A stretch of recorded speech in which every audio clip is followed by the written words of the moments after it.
జూలు విదిల్చిన సింహం అలా స్లో మోషన్ లో కొండ ఎక్కుతా వస్తా ఉంటే ఎలా ఉంటుందో తెలుసా? ఎవరికైనా తెలియకపోతే ఒక్కసారి ఈ వీడియోలో రామ్ చరణ్ గారిని అయితే చూడండి. సేమ్ ఇలాగే ఉంటదన్నమాట. అసలు నిజంగా రామ్ చరణ్ గారు ఏమన్నా లుక్సా?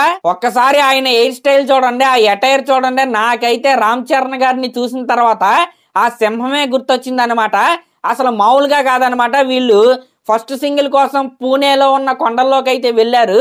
మామూలుగా దోలతీరట్లేదు వీళ్ళకి. చాలా అంటే చాలా బాగా కష్టపడుతున్నారు సాంగ్ కోసం. అంటే ఆ సాంగ్ షూటింగ్ కోసం వీళ్ళు ఆ కొండ ప్రాంతానికి అయితే వెళ్ళారు కదా, ఆ కొండ కిందకి వెళ్ళడానికి వెహికల్స్ అయితే ఉండవన్నమాట. ఖచ్చితంగా ఎవరైనా సరే ట్రెక్కింగ్ చేసుకునే కిందకి వెళ్ళాలి, మళ్ళీ అలాగే పైకి ఎక్కాలి. మీరు రామ్ చరణ్ గారు అయితే ఎక్కేస్తున్నాడు కానీ వెనకాల మన బుచ్చిబాబు గారిని అయితే ఒకసారి చూడండి. ఆయన ఇంకా మరి అలసిపోయాడో లేదో మనకైతే తెలియదు కానీ ఇద్దరు మనుషులు అయితే ఆయన అయితే ఎక్కేస్తున్నారు పైకి. ఆ రేంజ్ లో వీళ్ళైతే ఈ ఫస్ట్ సింగిల్ కోసం అయితే కష్టపడుతున్నారు. ఫ్యాన్స్ అయితే ఈ పెద్ద సినిమా ఫస్ట్ సింగిల్ కోసం చాలా అంటే చాలా ఏకరగా అయితే వెయిట్ చేస్తున్నారు.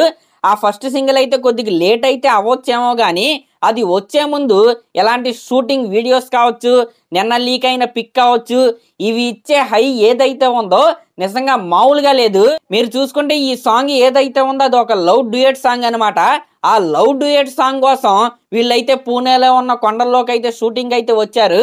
మరి ఏఆర్ రెహమాన్ గారు ఏ రేంజ్ లో ఆ సాంగ్ ను కొట్టుంటాడో, అలాగే మన జానీ మాస్టర్ గారు ఏ రేంజ్ లో ఈ సాంగ్ ని కొరియోగ్రఫీ చేస్తుంటారో ఒక్కసారి మీరే ఊహించుకోండి. మరి నాకైతే ఇందాక మనం చూసిన వీడియోలో రామ్ చరణ్ గారి లుక్స్ అయితే మామూలుగా లేవు అనమాట.